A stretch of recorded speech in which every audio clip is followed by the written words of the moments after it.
Мынандай жаңалықтан бастайық. 1 мамыр күні қазақстандықтарға тағы бір арзан ипотека беру басталды дейді. Бұл ипотека негізі наурыз ипотекасы деп аталады. Ел жұрттарға арзан үй береміз, 7%, 9% береміз дейді.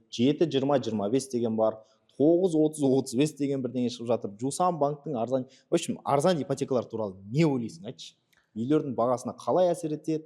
Болашақта не болады? Давай. Бізде арзан ипотекаларға байланысты ойым негізі енді вроде халық үшін жасалып жатқан дүние секілді, бірақтан обратный эффекті тоже бар секілді. То есть бізде регулировать етпейді именно үйдің бағасын осыған байланысты көтерілуін. Сұраныс көбейеді ипотеканың кесірінен, одан кейін сол кезде үйдің бағалары как будто өсіп жатқан сияқты. Мысалы, қандай дәлелдер бере аласың? Әдетте біз бәріміз айтамыз да, қарапайым адам ретінде кейбір депутаттар да шығады да, елдің бәріне арзан үй беру керек дейді. Экономикаға жаман әсер етеді, потому что ипотека арзан болса, елдің барлығы ипотеканы алады да үйге спрос тудырады, спросынан үйдің бағасы өсіп кетеді деп айтады да. Бірақ оны қандай дәлелдермен, мысалы, подкреплять етуге болады? 7-20-25 кезіндегі ғой, мысалы 7-20-25 өте көп субсидия бөлген кезде, мысалы Дәулет Мұхаев, көп соны істеген кезде қатты сұраныс өсті, и сол кездегі новострой үйлердің барлығының бағалары, квадратурасы резко өсім болған. Оны крыша сайтындағы анау статистикамен де қарауға болады. Мен как раз дайындалып келдім. 7-20-25 бағдарламасы ең бірінші рет 2018 жылы іске қосылған екен. Сол кезде квартиралардың бағасы, мына жерде графикті ашып отырмын. Осы графикті деп мына жерге салып қояйық. 2018 жылы квартиралардың бағасы квадрат метріне 470 теңгенің шамасында. 2020 жылға дейін жаңа үйлердің бағасы сол 470 шамасында тұр. Яғни 7-20-25 деген 2018 жыл қосылды, 20-ға дейін ештеңе өзгерген жоқ, бағалар қатты өскен жоқ. Осыған байланысты айтасың. Қосылғаннан кейін өскен жоқ дейсің ба? Иә, өскен жоқ. Тогда білмеймін. Да, менің мынандай пікірім бар. Біз жалпы негізі осындай льготный квартираны алғымыз келеді дейді, бірақ олардың шарықтау шегі менің ойымша 2021 жыл басталды. Неге? Потому что 7-20-25-ке адамдар уже первоначалка жинау керек қой. Мысалы, қанша процент жинау керек? 20% жинау керек. Ол 3 миллион, 4 миллион. И осы 3 миллион, 4 миллионды жинап алатын ақшалар жоқ кісілер 21 жылы коронавирустан кейін анандай пенсионкадан ақшаңды алуға болады, үйге бірдеңе деді, содан кейін ала бастады да. И соның нағыз эффектісін сол кезде көрдік. Дәл сол графикқа келетін болсақ, 20 жылда мысалы баға примерно 470-400 бір бәле болса, 480 шамасында болса, 22 жылы уже 600 теңгенің шамасына көтеріліп кеткен. Яғни осыдан мынандай вердикт айтса болады.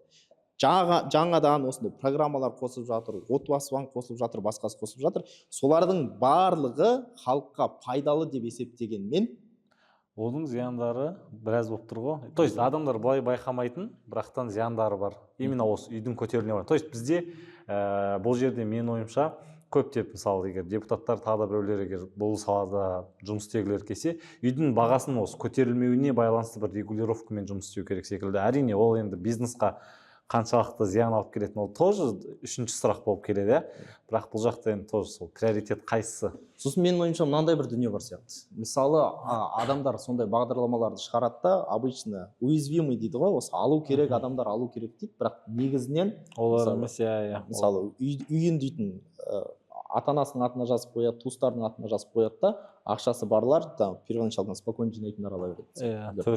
Уже 3-4 үйі бар адамдар тағы да үйді қосымша ала береді. Бірақ енді ол нәрсені де регулировкасы мүмкін емес деп ойлаймын, менің ойымша. Ал болашақта үйлердің бағасына не болады деп ойлайсың? Болашақта қазіргі таңда үйлердің бағасы құлап жатыр, сұраныс азайды, процентный базовый ставка үшін. Но 26-27 жылдардан бастап үйдің бағасы қайтадан өсу керек. Так что, мен примерно сондай пікірдемін, сондықтан осы видеоны көріп отырған кісілер сіздерге мынандай дүние айтайын. Егер де үй сатып алатын ойларыңыз болса, қазір сатып алушылардың заманы дейді. Мысалы, мен көрдім, мен қазір өзімде үй алайын деп жүрмін. Қарасаң бағалар дейтін, Астанада мысалы арзанда, тіпті оны көп саудаласуға болады. Бір 50 миллионнан бір үй қойды ма адамдар, 42 миллион, 45 миллионға дейін түсіруге болады. Неге? Потому что өтпейді үйлер. Машина то же самое, өтпейді, өте үлкен саудаласуға болады да.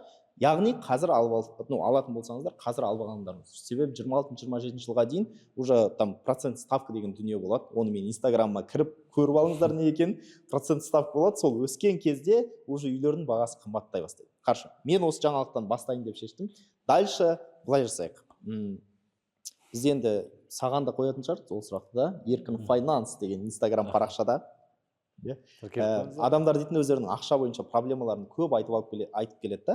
Давайте осыны подкаст деп атаймыз ба, осы выпусқты білмеймін, бірақ көп бөлігін осы адамдардың ақшаға қатысты проблемаларын арнайы, қандай проблемамен келеді, оларды қалай шешуге болады, жалпы қайдан шығады сол проблемалар, сол туралы айтайық. Мен бірақ одан бұрын мынау біреу проблеманы жан-жақты талқылағым келеді. Бізде қазақтарда қатты көп, мысалы бауырым, досым, ата-анам деп өз жұмыс істейді, ақша табады, бірақ барлығына өзінің ақшасын, дәулетін жинамайды, яғни бөліп бере береді да. И осы нәрсемен, осы культпен типа қалай ойлайсың, вообще дұрыс па негізі? Типа өзің табасың ақшаны, соны ана іште сыбырлап отқандарын қарашы, ана қара көзін жымға. Получается, туыстарыңа адамдар ақшасын табады, и туыстарына соны беріп тастайды да. И ол нәрсені андай жақсы жағынан қалай мен отказ беремін, ол мен бауырым ғой, досым ғой, бұл өмір ақшадан тұрмайды ғой деген сияқты нәрселермен естиді. Бірақ на самом деле ол адамдардың кішкене былай ұзақ мерзімде қарасаң қиналып жүргендерін көресің да.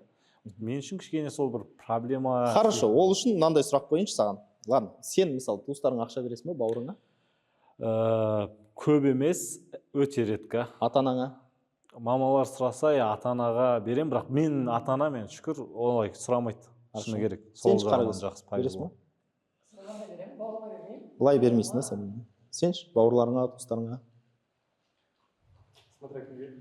Смотря кімге. Так, обязаловка болады ғой? Обязаловка беретін бола ма? Сол, не үшін обязаловка? Егер бір шаңырақтың астында тұрсаң, определенный бытовой расходтар болады. Бір шаңырақ деген сенің кәдімгі өзің әйел бала шағаң, Әйел бала шағаң, әке-шешең. әке-шешең. Оларға бөлектергеш, басқаға бермейсің. Неге?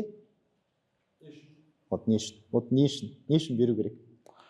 Енді олар типа түсіндіреді, бұл ақшада емес қой өмір деген сияқтыларды береді. Кредит алып беріп жатқандар болады. Онда енді біздің туыстарда көп мен байқағам сондай нәрсені. И өздері одан кейін сол қарыздарға кіріп жүреді, ақша таппай жүреді. И былайша айтқанда өз дәулетін жасамайды. Да. Вообще негізі бізге өте үлкен проблема деп ойлаймын. Себебі мен инстаграмыма келеді, инстаграмда жазады маған дейтін адамдар, бізге курсқа келетіндер бар ғой, оларды сұрасаң, көп адамдардың осы кредитқа, қарызға кіріп жүретініне туыстары кінәлі. Себебі біреудің проблемасын шешіп берейін. Мен туған бауырым ғой, немесе ойбай менің бөлем ғой, бөлемді шығарып алмасам не үшін жұмыс жасап. Сосын анау келеді жылайды да, мысалы. Ойбай ағатай көмектесе көр, сен көмектеспесең маған кім көмектеседі, бірдеңе вот сондай. Егер де менің жеке пікірім болса, мен вообще көмектеспеу керек деп ойлаймын. Өткенде бір бала звондайды маған, осылай бауырым дейтін біреуді ұрып қойыпты, енді соны соттатайын деп жатыр, әйтпесе ақша сұрап жатыр деп. Мен айтамын, соттала берсін деп, ұрып қойған болса. Вообще мен дейтін көмектесуге болмайды деп естимін. Неге? Оған бірнеше менің себептерім бар. Біріншіден, сен ақшамен көмектессең, сен проблеманы шешпейсің, оны ушықтырасың деп ойлаймын. Неге? Мысалы, адам деген, мысалы, қарызбен проблемасы бар адамдар, мысалы, қарыз көп болатын адамдар. Олардың негізгі проблемасы ақшаға қатысты емес қой. Олардың негізгі проблемасы өзінің қалауларына жоқ деп айта алмайды. Немесе ақшаны жоспарлайтын болса, қолында жоқ дүниені жоспарлайды. Сен оған ақша сұрады, қарыз берді. Тырс деп бердің. Ол проблемасын шешкен жоқ та. Ол келесі жолы тағы сұрайды қарыз. Бермесең кінәлайды. Бермесең кінәлайды. Сол үшін сен қарызды бердің не, бермедің не, по-любому жаман боласың. Ол рас. Так что мен ойымша резко жаман бола салу керек. Ертең ол рахмет айтады да. Менен мысалы шынымды айтайын, қара көз куә ғой. Күніне 4-5 адам звондайды. Ақша берші, қарыз берші. Мен туыстар менде көп звондамайды, шүкір олар. Бірақ таныс кісілер көп звондайды. Мен оларға айтатын бір жалғыз жауап бар. Мен қарыз бермеймін. Ақша жоқ деп айтпаймын, басқа деп айтпаймын, мен қарыз бермеймін. Себебі қарыз бердің, бітті. Оның проблемасына сен тоже себепкерсің. Оның қаржылық шұңқырға кіруіне сен де көмектесіп жатсың деген сөз. Мен ешкімге ондай ақшалық проблемасына көмектесуім келмейді.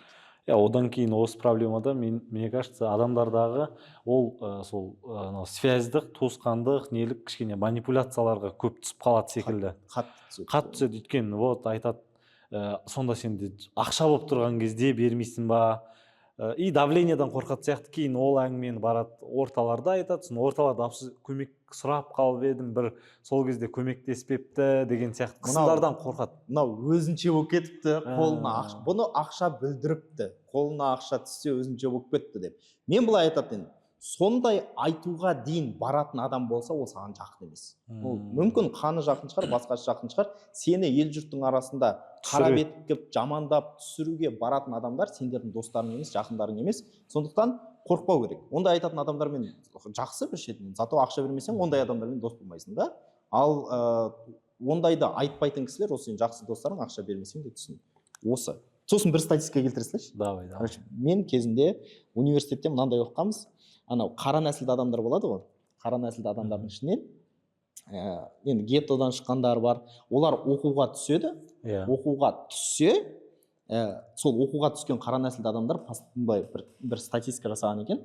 Сол өзінің районында оқуға түспеген адамдармен салыстырған кезде азырақ ақша табады екен да, көбірек қарызға кіреді екен. Өйткені солардың бәріне көмектеседі ғой геттодағы райондарда. Типа мынандай да, сен оқуға түстің, и адамдардың авторитетің былай таралады да, мынау болатын бала, мынау өсіп жатыр, бұның ақшасы бар, бұдан сұрайық деп. Бүкіл отбасы барлығы расслабляется, анадан ақша сұрай береді, оны қарызға кіргізіп тастайды да. Үшін сондықтан өзіңді жарылқабамай, өзгені жарылқаудың қажеті жоқ. Одан кейін негізі ең бірінші өзіңнің дәулетің жасасаң, кейін көбірек көмектесе аласың деп ойлаймын мен. Иә, сен қазір дейтін айына 500 мың тауып жүр, бірақ сол 500-ның бір бөлігін өзіңнің дамуыңа жұмсасаң, возможно, бір 2 жылдан кейін айына 5 миллион табасың. 5 миллионның 500 мыңымен спокойно көмектесе аласың да, қажет адамға.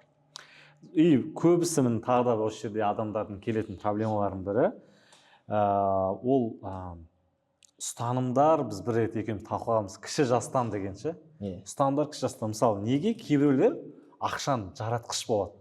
Негізі табады ақша. Бізге келді ғой курста адамдар миллион табам, 5 миллион табам, бірақ айға жетпейді деп айтады да. Вот неге адамда осындай бір жаратқыш қасиет болады? И ол ұстаныммен вообще байланысты ма? Қалай ойлайсың? Мен былай ойлаймын. Оның енді себептері әртүрлі болуы мүмкін, но ең көп кездесетін себеп ол вот типа кез келген адам ақшамен жұмыс жасаған кезде ақшаға қатысты стереотиптеріне сүйене отырып жасайды да. Мысалы, типа ой, ақша деген маңызды емес, эмоция жинау керек дейтін адам, скорее всего, финансовый проблемада жүреді. Потому что ақшасын шаша береді, Балиға барады, кредитқа қыдырады мысалы.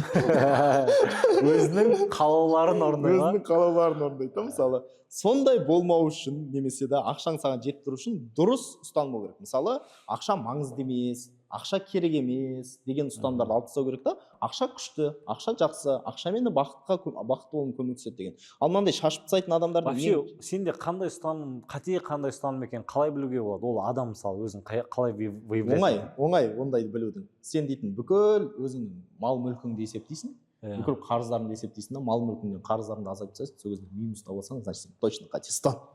Ай сайын ақша табасың, бірақ айдың соңында қанша қалатынын білмесең, немесе вообще ақша қалмаса, точно қате ұстаным. Жоқ, сұрағым андай да, қандай ұстанымы қате екен? О да именно вот соны қалай ол типа психологтармен солай выявляется ма? Мен психолог емеспін ғой, бірақ мен білмеймін. Но мынандай заттар бар. Мысалы, ақшаны жинап шашып жіберетін адамдарда өте үлкен өмірінде мынандай опыт кездеседі. Көп адамда. Болған шығар сендерде де. Бүйтіп кішкентай кезінен ақша жинауды бәрі жақсы көреді да. Потому что ата-анасы бізге дейтін бір айға деп ақша бермейді ғой да. Ақша кішкентай кезінде біздің қолымызға случайно түседі. Кішкентай монета, теңгелермен. Көрімдік беріп қалды, бір жерден ақша тауып қалдым, біреу тамаққа деп берді, үнемдеп қалды, сөйтіп жинаймыз да, қолымызда бір кішкентай кезімізде 2000 теңге жиналады, ешкімге айтпай жүреміз. Сосын біреуге айтып қойсақ, менде 2000 теңге бар десең, келеді да, үлкен ағаң болуы мүмкін, басқа туысың болуы мүмкін. Молодец, 2000 теңге жинап алыпсың ғой. Жүр, мен саған шоколад алып берейін дейді да, барады да 2000 теңгені алады да, саған 200 теңге шоколадын алып бере салады. 100 теңге шоколадын алып бере салады. Олар ойлайды, сен ақымақсың деп, но сен кішкентай болсаң да 2000 теңгені жинай алған адам примерно түсінеді ғой оның ненің не екен. Сосын сенде не сходится и ойлайсың, так, мен ақшаны біреуге көрсететін болсам, жинағанымда басқа болса, значит, оны олар тартып алады. Басқа біреу жұлып алып қоюы мүмкін. Сондықтан мен не істеймін? Ақша жиналады, определенный сумма жеткен кезде резко барып жұмсап тастаймын. Эмоциональный покупка. Резко жұмсап тастайын дейді да. Сондай түсін қалып қалады да, мысалы, ақшаны жұмсап тастау керек. ақша бар кезде қолда ұстамау керек, біреу тартып алады, жұмсап тастау керек деген сияқты. Сондай болуы мүмкін. Немесе кішкентай кезде мынандай болады, сенде болған ба? Типа мамаң, папаң тұрады да, анау пальтоның қалтасында беторамал бар. Соны алып беріп жіберші дейді. Давай дейсің, пальтосын қалтасына қолын салып қалсаң, жанында еще 5 теңге жатады да. Ойлайсың, 5 теңге керек емес шығар, байқамайтын шығар деп тырс алып қоясың. Беторамалды апарып бердім. Сосын ана 5 теңгені кешке қарай жатып қарап жатасың да, мынаны қазір мен алғанымды біліп қойса, мен ұрлықшы екенімді бәрі біліп қояды.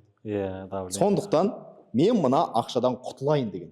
Яғни кішкентай кезден кез келген адам өйтіп қалтада, стиралканың үстінде, тумбочкадан, сенде болды да, сенде болды. Сенде бір 5 теңге тиын алып қою кішкентай кезде ешкімге айтпай. Болды. Ондайы бар енді да. Получается, отырған 4 адам ішінде почти бәрінде болады. И осы өте ауыр, потому что бізге мынандай түсінік береді да. Ана 5 теңгені көрген сайын бізде какое-то чувство вины ояна береді. Өзіңді кінәлау. Мен жаман адаммын. Мен жаманмын деген ояна береді. И потом есейген кезде ақша мен ақшаның айырмашылығы жоқ, қолыңа ақша түседі. И өзің түсінбейтін бір чувство вины пайда. Ақша тым көбейіп жатса, сондай болып жатса, немесе мысалы бізге үйретіп тастаған ғой, еңбекпен ғана ақша адал жолмен тауып жатқан жоқпын деп ойлайсың. Как будто ақша түседі, ақшаны тезірек құтылғың келе ма? Адал емес шығар дейсің да, тырс ақшаны құтылу керек. Мен енді кейбір достарым проблемасын түсініп жатырмын. Негізі осындай нәрсе жалғады. Сондайлар болуы мүмкін деп ойлаймын да. Ол ұстанымдар өте көп. Мысалы, типа бізге көп ұстанымдарымызды обычно мектептен келеді, көшедегі дос балалардан келеді, ата-анадан келеді. Мысалы, ата-ана айтса, тек қана еңбекпен ақша табу керек деп айтады. Мысалы, саған еще еңбектің определенный метрикасы бар. Сен баруың керек та, қолмен жұмыс жасауың керек. С кем-то договорился, ол уже еңбек емес та, ол ондай емес. Сосын бывает, мысалы, көп кәсіпкерлер қарызда көп жүреді. Кәсіпкерлер қарызда өте көп. Неге? Потому что көбісі дейтін еңбекпен жасамайды ол. Біреумен договорился, біреу жұмыс жасайды, ақша түседі. Біреу жұмыс жасайды, ақша түседі, ал өзі дейтін жатуы мүмкін. Сол үшін олар не істейді? Бір имитация бурной деятельности жасап, жұмысқа барып әйтеуір бірдеңе істеп жату керек та, постоянно темкада жүру керек. Сол кезде көп ақша келеді деп ойлайды. Сол кезде көп ақша келеді деп ойлайды. Екіншіден, бір жерде мысалы ақша көп келсе, олай так, мынау адал емес. Точно адал емес, потому что мен өзім барып жұмыс жасаған жоқпын ғой. Ол біреу жұмыс жасады да кел, құтылу керек. Бағанағыдай тез жарату керек деген секілді. Тез жарату керек. Сондай. В общем, сондықтан енді бір видеомен оның барлығын аша беру қиын шығар, бірақ осы үш түрлі түсінік сіздерде болса, комментарийға вот мен осындай екенмін деп жазып қойыңыздар, ары қарай жазу керек. 1 апрель, 1 сәуір күнгі статистиканы қарайтын болсақ, Қазақстанда потребительский дейді ғой, тұтынушы қарыз мөлшері 14,2 триллион теңге екен. Оның қай адамдар алды десе, 8,4 миллион адам дәл сондай қарызда бар екен. Не ойлайсың? Қауіпті ма, қауіпсіз ба, қалай ойлайсың? Енді бізде дейтін закредитованное население деген сияқты адамдар қарыз кіріп кеткен деген түсінік қалыптасқан ғой. Вот қалай ойлайсың осы сандар туралы? Өте қауіпті деп ойлаймын бұл дүние. Неге?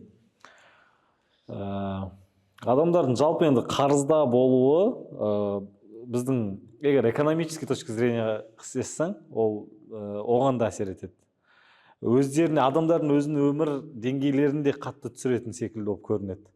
Не үшін? Өйткені қарызға кірген адам, ол осы қарызын өтеу үшін ғана жұмыс істей бастайды, сол бойда істей бастайды. И олай былайша айтқанда бензині ұзаққа жетпейді. Уже өзінің өміріне, энергия жинауына, демалуына, тағы да басқасына жетпейді. Ол нәрсеге ол либо қарызға ақша алады, либо бағанағы туысқандарынан ақша сұрайды, либо бір күні жанып кетеді. Олай айтқанда, енді адам деген робот емес, и сондықтан да ол былайша айтқанда өсе алмайды, тағы да басқа соңы жоқ дүниеге алып келетін секілді болады. И осы нәрседен как раз таки ішу, қылмысқа бару, проблемадан солай қашу, сол нәрсенің бәрі туындайды ғой. И сол недегі слойдағы адамдардың саны көбейген сайын, ол жалпы қоғам бәрімізге зияны. Мен, короче, мына жерде бір ой келіп тұр. Мына бір статистика, егерде обычный қарыздар болса, маған қауіпті емес сияқты көрінеді. Мысалы, ипотека болса, но мына жерде жаман бір сөз тұр да, потребительский кредит, яғни тұтынушылық. Адам барды да стиральный машина, тұтыну культінің қаттанып кеткен. Тұтыну культі, сондайға барды да бірдеңе сатып алды, содан кейін қарызға. Тағы бір статистиканы жалғастырайын ба? Бүйтеді. осы 14 триллион теңгенің арасында 1,6 триллион теңге NPL 90+ деген бөлімге кіреді екен. NPL 90+ деген не? Ол 90 күннен астам просрочка болған адамдар. Яғни 10%-тен көбі 90 күннен астам просрочкада. Иә. Жаңағы 8,4 миллион адамның ішінен 1,5 миллион адам просрочкада жүр. Тұтынушылық кредитті алған. Тұтынушылық кредит деген сен өмірде күнделікті дүниеде, мысалы, телефон ала салдың, барында там айталық Каспиратпен бірдеңе сатып ала салдың, сондай нелердің барлығы тұтынушы кредит. Ипотека мысалы оған кірмейді, да? Ипотека ол тұтынушылық кредит емес. Себебі ипотека болмаса Қазақстанда үй сатып алу дейтін обычно адамдарға нереально сатып. Вот қалай ойлайсың, тұтынушылық кредиттің дамуына кім әсер етіп жатыр? Не әсер етіп жатыр? Каспи сияқты. Каспи. Вот мен осы жауапты күткен едім. Каспи сияқты, иә. Өйткені біздегі Каспида мысалы қазіргі бұрынғы бір 5-6 жыл бұрын қарасаң, Каспида рассрочка олай көп болмайтын. 0024-тің өзі жылына бір-ақ рет болатын бұрында. Сондай етін. Ол күзде болатын, обычно сондай уақытта. Ал қазір болса 0024 өте көп, 0012 өте көп, и бұл нәрсенің бәрі адамдарға кез келген нәрсенің доступны. Және де одобрение проценті де өте үлкен да. И адамдар көп осындай потребительский нәрсеге бір-бірінен қалып қалмайын, енді бізде қоғамдағы енді проблемалар тоже өте көп. Соған байланысты. Жақсы ма негізі Каспи рассрочканың болғаны, жаман ба? Каспи рассрочканың негізі бұған енді четко айтқанда былай, егер дұрыс қолданылатын адам болса, жоқ па деші. Дұрыс қолданылатын адам болса жақсы, ал былай негізі зұлым жағы өте көп секілді. Өйткені ол деген бағалардың әсерде, инфляция, тот же самый. Инфляцияның көтерілуі, адамдардың бағанағы закредитованности осының әсерінен. Мен почти сенімен келіседі екен. Вообще мен дейтін рассрочка өзі таза күйінде тема зат деп ойлаймын. Потому что сен тұрасында көп адамдарға ол мүмкіндік береді да. Егер де тұтынушылық культі болмаса, мысалы, мынаның бәрін ала берек деген культ болмаса, прям реально керек зат болуы мүмкін. Адамдардың бәрі рациональный болса. Рациональный болса, вообще тема зат деп ойлаймын. Мысалы, мына iPhone, көп адамға iPhone ұстайтын адамдардың 99-ына керек емес, 100 адамның 99-ына керек емес, но бір адамға реально керек та, ол сонымен барады да ақша табады. Мысалы да, сондай рациональный болса, рассрочка тема зат деп ойлаймын. Тұрдың, тырс iPhone-ды алдың, алғашқы бизнесіңді бастадың, мобилографиямен айналыстың, тырс түсірдің да. Тұрдың, не знаю, там контент жасадың. Тұрдың, стиральный машинаң үйде біреу ақ еді, екіншісін алдың да, короче, адамдарға кір жуып беріп жатыр. Тема да, мысалы, сондай ақша тауып жатсың. Бірақ көбісі не үшін зұлым болып кетті? Мен ойымша, көп адамдар осындай мүмкіндікті бар еді ғой деп ойланбайтын адамдар керек емес. Мен қызыммен қарым-қатынасым жақсы болсын деп iPhone сатып алып береді да. Вообще, iPhone-ға қарым-қатынасың не қатысы бар? Ну, сондай да, жақсы болсын деп iPhone сатып алып береді. Немесе мен Инстаграмға мен мақтап салады ғой деп. Да, мен анаған келмін ба деп. Сондықтан вот менің ойымша, да, рассрочка деген тема зат, адамдарға көп мүмкіндік береді, бірақ рациональный болмағандықтан адамдар керек емес заттарды көп алады слишком.